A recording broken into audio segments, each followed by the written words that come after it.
Стоп, мы подошли из-за угла. Ну чё, нормально? Нормас. Охуенно сейчас поживимся. Where are we? Oh, that's death over there. Чак барыгам, а потом по бабам.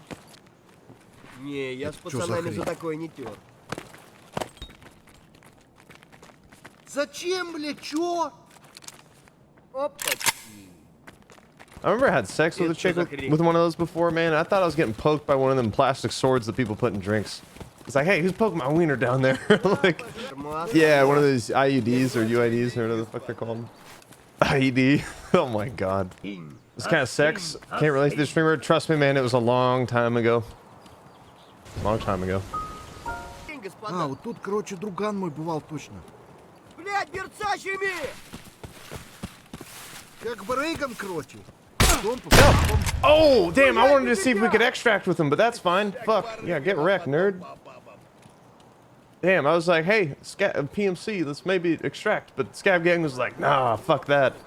What do you have in his bag? Damn, bro. I hesitated because I wanted to see if he would work with this, but never mind. That's fine. Good job. He had a suppressed SSD.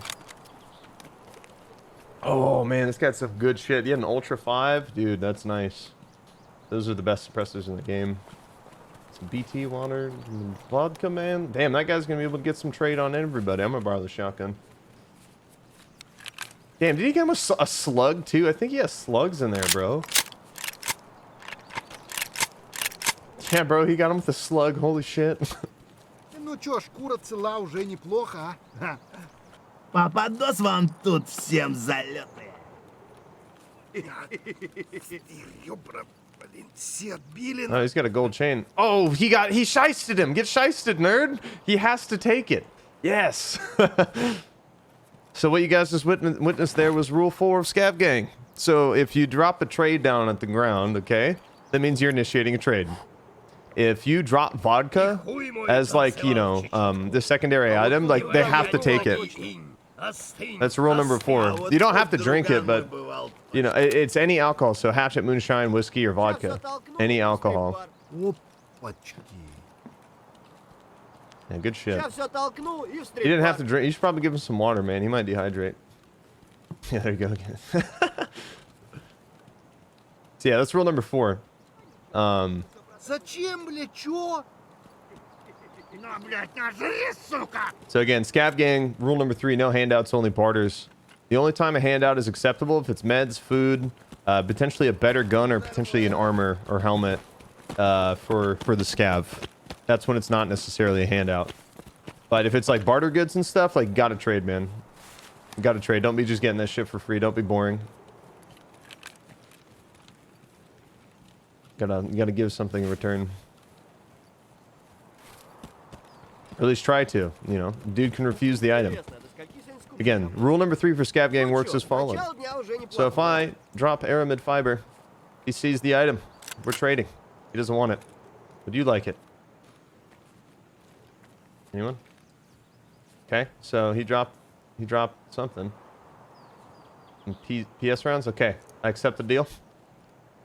Deal is sealed. And he takes the item. If I didn't take his ammo, then the deal was not sealed. That's rule number 3. Чак барыгам, а потом по бабам. What's 1 and 2? F1, or if I say cheeky, you say breeki. So just scav calm a lot. Let people know you're scav. Verbalize to people. You know what I mean? Usually, especially before you see somebody. If you're coming up on somebody, like you're walking up on somebody, or you know, whatever, like be loud, be a scav, like let people know that you're a scav. And rule number 2 is just stay within audible vocal range of one another. So like always be able to hear each other's voice lines, essentially, so that way you don't actually accidentally kill each other. Because you guys are generally, as scavs, are going to be better fighting together based off your equipment than, you know, splitting up. Bro, have you ever seen my YouTube? Most of my content on YouTube is like Scav Gang videos, dude. Almost a majority of them. Oh, what the fuck?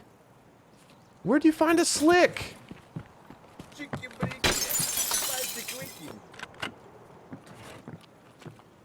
All right. Here, I got you an offer. Here, come here. How about this? Yeah, you like that? You like that flash drive found in raid? What do you think? Ah, you little bitch. God damn it, where is it? Интересно, это с каких You got it from the stash? Nice, dude. That's sick. Factory gate, dead man's place. Ah, it's actually coming up this way. Чё за хрень? Actually, let's roll over to the lumber camp, guys. Might as well. We got time. I got still loads of space. А ты петуха!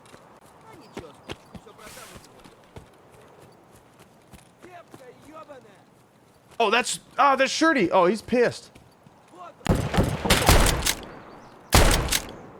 I'm sorry, bro. I had to do it. He was shooting Scav Gang. Fuck you, dude.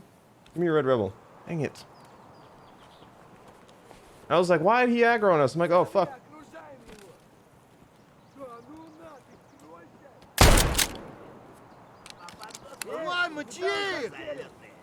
They're right under us, bro. You got a grenade or something? Actually, hold on. I'll get one here. Oh, no! Where'd he shoot me from? I heard no movement, dude. Fuck! -2 rep for nothing. Man, I feel like a crazy person, man. So, another big thing that I've been talking about for a long time is like normalities within gameplay in Tarkov and how those are very bad. A lot of players can see the type of suggestions that I'll put forward to remove those normalities as like encouraging or discouraging like casual players to like not be good at the game and to make sweaty players who play all day have an even greater advantage over other people. But what they don't understand is that when you allow for everybody to kind of progress equally to a degree, even especially people who can't have enough time to dedicate to the game, say like me or anybody else who has enough time like me. First of all, there's no such thing as casual Tarkov players, in my opinion. I'm kind of tired of that. People, you know, saying, what about the casuals? I don't believe there's casual. I don't think Tarkov has a casual player base. It's too hardcore of a game. The only difference is people have more time to play and less. That's the difference. It's all about time. It's not about this person's a casual, not who should go play COD or whatever. You're not a casual just because you can't dedicate 10 hours a day. You just don't have as much time to play as me, right? In this game is an MMO. It's kind of like an MMO shooter. It's always been in the game description for a long time, and MMOs are, well, a grindy time sink, right? And people who sink in hours and focus on that grind like no other are going to progress faster than everybody else. However, when you allow everybody to progress as fast, if not the same rate of people who have a lot of time to dedicate versus the time for people who have none, it creates normalities. What is a normality in Tarkov? Last wipe was getting melted by a vector with 7 and 31 like every raid. Fucking, I had that happen almost every raid in a row. There's always a guy with a vector. Guys legging my ass with a KS-23. You know what I mean? Shooting me in the leg and just one-shotting me with the KS-23. Are those guns, should those guns be nerfed? Should those guns be like, you know, like not be able to do that? No, like the Vector is a really good SMG that has a counterbalanced recoil system. It has super low recoil, very fast fire rate. The KS-23 is a 4-gauge shotgun. If that thing hits you point blank, it should kill you. In any appendage, really, you should die. But only if they're close enough, of course, because it is still a game. You don't want that to happen from like, you know, say 20 meters away, but it can, which is kind of funny, but not every time. It's not as consistent. And so how do you control those normalities without ruining the immersion of powerful items being powerful and not like nerfing them? You control the availability of the item. Like right now, you can get a Vector in raid off like raiders and loot containers. You can find a Vector at the traders, and you can also find it on the flea market because it's found in raid. So now that you have access to that item from almost every economy standpoint in the game, now that item is easily available, and if it's a powerful item, people are always going to get it, whether it's from the traders or finding it in a raid or buying it off the flea market. That creates normalities because now players are able to just acquire the item very easily because the demand is high and the supply is high because it's supplied everywhere throughout the game. Now let's imagine vectors were only on cultists and the 9mm vector was only on raiders. So 45 vector cultists, 9mm raiders. And it was like a maybe 5% spawn chance, maybe 10, right? So not only do the raider and cultist have to spawn, they also have to spawn with the weapon versus the other weapon presets that they would have. Now you're required to go into a raid to look for a specific thing and get it out to then successfully put it on the flea market if you want, right? And then there should be items that are like, say, only at the traders, and that's the origin of a certain type of ammo, armor, gun, or attachment. It doesn't come anywhere else because that controls the supply line directly from one aspect. And so when you can control those normalities, we'll never be like, oh, fucking vector nerds always killing me. Oh, these fucking KS-23 douchebags always shooting me in the leg, dude. This is bullshit. You should respect the power of the item, but it shouldn't be something that you see every single raid in a row. It should never become normal, right? Nobody would hate the KS-23 or hate the Vector if they didn't run into it every single fucking raid when it was recently added, right? And so that's how you basically control the distribution of things throughout the game, is you just don't make them available everywhere. You know what I mean? That's really it. And EFT is supposed to be hardcore in nature. This game is supposed to be a grind. You know what I mean? And, you know, like the crazy person, like at the end of the world, and was like, I told you so. You know, that's another big thing that I'm talking about, is like, we always run into these normalities. Eventually normalities happen. Everybody's got slicks, HKs, KS-23s, vectors, whatever. And that's all you see. TTK becomes very normal and quick. You know, what you see every raid becomes the same. And where players are at in the raid, where they're moving becomes the same after a certain point. And then people want to wipe, right? Now, if we just change the way that we distribute all these items throughout the game, now like that feeling of a wipe would be prolonged for months because people wouldn't be able to get their hands on it super quick. Some people would, but not a majority of the community, because you're not running into players like me every raid, or Landmark, or Will, or Destroyer, right? We're only like 1%, 0.1% of the entire player base. And so when that happens, like, your raids are going to be a little easier because you're not going to be running into guys with really awesome gear every single fucking raid when it's normal. Will you still get caught in situations where like you mag dump a guy and like his armor was better than yours and he didn't have good ammo? Like, fuck, man, like, tough luck. That's just kind of how the game goes. And there's sometimes when you have that good ammo and you just fucking one tap a guy, right? Or you have your armor on and it saves you a lot, and then it doesn't save you at all and you just get one tapped. But that's how it should be. It should always be random. Like, armor and helmet should not always protect you, but they should always have a good chance to protect you too, depending on the armor level. But it should never get to a point where like, oh, helmets are pretty much useless, man. Like, only really for scavs. Everybody's got AP ammo. Why would I bring in a helmet? You know, it makes my head bigger, makes me easier to see, makes a headshot easier to land. You know what I mean? Again, that is a normality, and that's not good. You always want the gameplay in a game like Tarkov to stay dynamic, and you don't want consistencies ever, because that's when people start asking for wipes, because they get fucking bored of, you know, running into the same thing every time. And plus, if there's more scarcity throughout the game, now like people have a really big sense of excitement when they find like good loot or good gear, and they feel like good about it, and then they go in the raid and they use it, and it like saves them, and they're like, fuck yeah, this is cool. And then boom, all of a sudden some guy with SVD with SMB rounds just fucking wrecks your world, and you're like, fuck, man, like, he had SMB, damn it.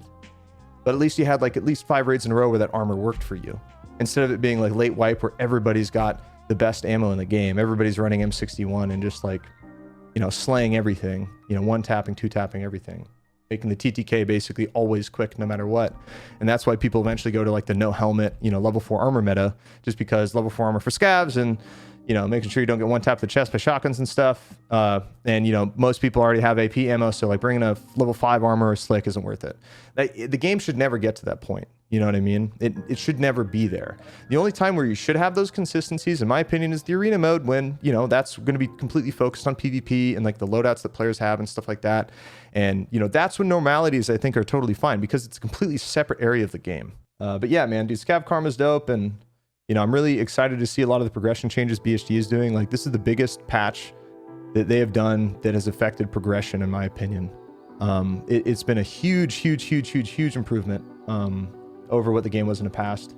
And like, it just feels good. I feel like this wipe's gonna last a while, but I think it's not gonna lead to the same normalities as fast. I would like them to like lower lab card spawn rates, like to like 1% or something, maybe 5%. Don't even make them spawn on scab bosses or something, like, you know, because we all kind of, I always hate like finding level 5 armor really early, because it's just like, it's kind of shitty, you know what I mean? But it's like, it's also kind of how the game is. But it's always just like, players always have like a certain strategy on how to start a wipe, right? Like even Will, I'm playing with him and Destroyer this wipe to kind of get their strategy down because I want to understand the economy better of Tarkov because they know it very well, especially Destroyer. You know, the way that we've progressed throughout wipes the past 5 years has always kind of been the same. This wipe's a little different. But as EFT continues to develop, the game's progression is going to be so different. And I want to kind of enlighten you guys a little bit because I'm still waiting for Will to hop in Discord.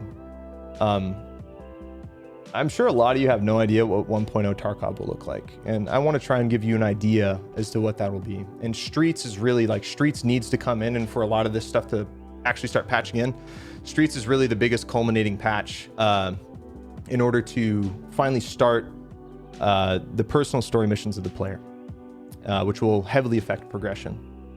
All right, so 1.0 happens, the last wipe ever, okay? Last wipe ever. You open up the game, you download the patch, or you open up the launcher, download the patch, you open up the game.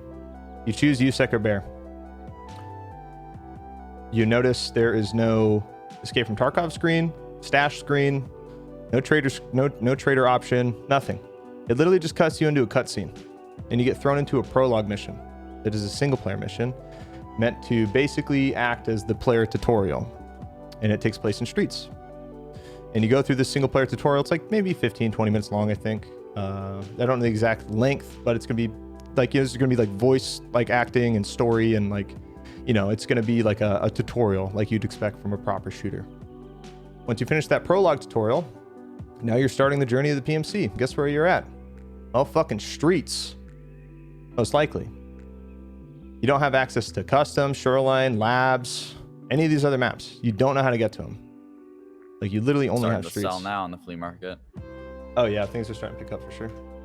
So you are only at Streets, and so now you literally have to physically escape the raids and progress through the map in a linear way.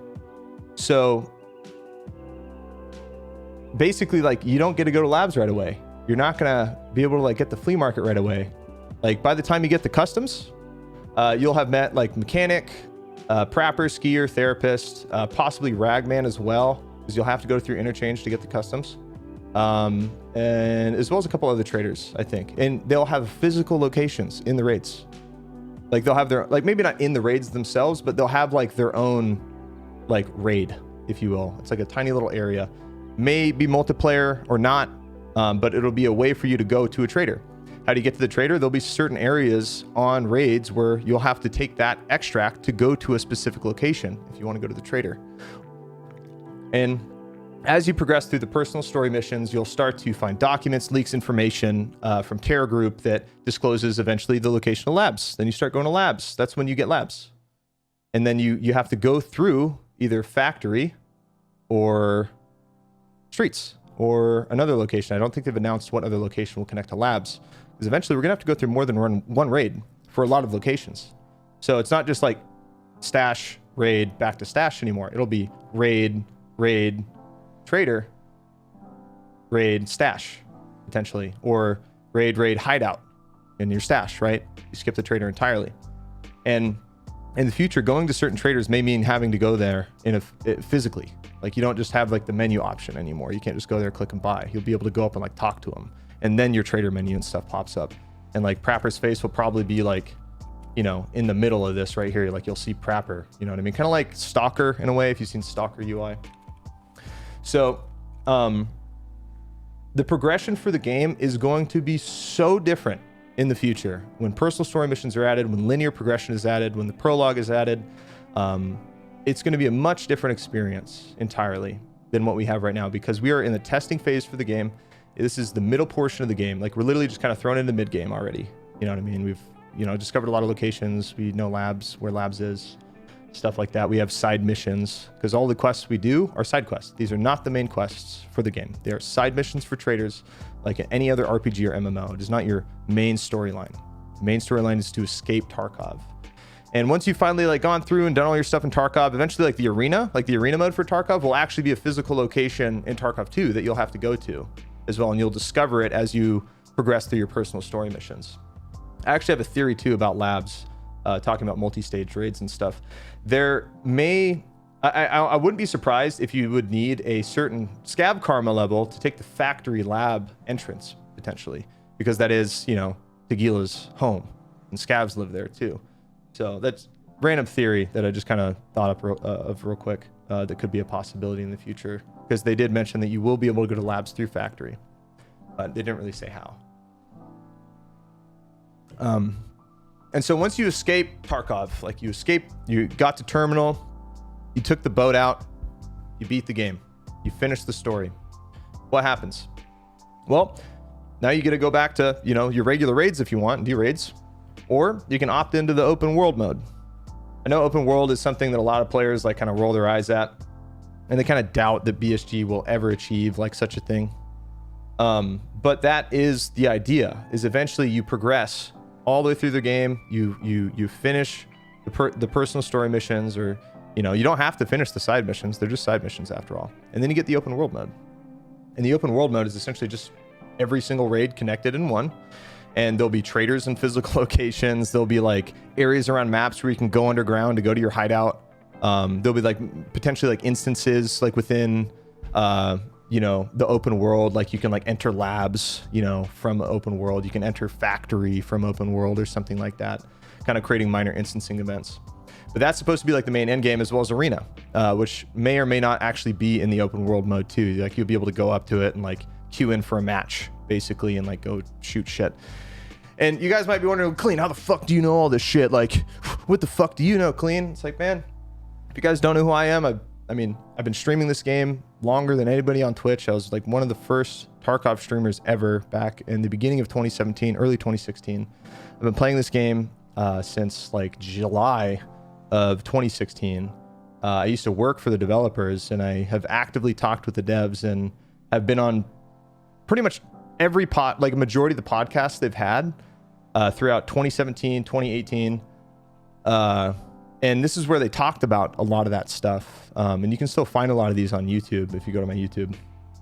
And so like, it's pretty wild, man. Like a lot of stuff that Nikita has told me and Battle State guys have told me, like about where they really want to take this game, is very crazy and elaborate.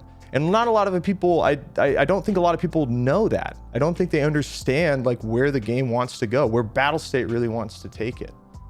And hopefully that, you know, excites you guys, or maybe it kind of upsets some of you. Like maybe you don't like the idea of multi-level raids or whatever, but like that's the direction the game is going. And that's what Battle State wants to do. And they've been saying that for a very, very, very long time. I just don't think a lot of people have been around long enough or paid attention hard enough to know that. And who knows? Some of the things I said could potentially change, because, you know, plans change sometimes, especially with game dev and game development. It's tough. You know, we're just really gonna have to wait and see at the end of the day. But hopefully that is informative to a lot of you guys. So, and perfect timing. Will just got back. That's wonderful. So hopefully you guys like that little explanation about, you know, selling stuff. Like whenever Tarkov gets close to done, and what at least an idea of what got scavs up. finished Tarkov progression will look like.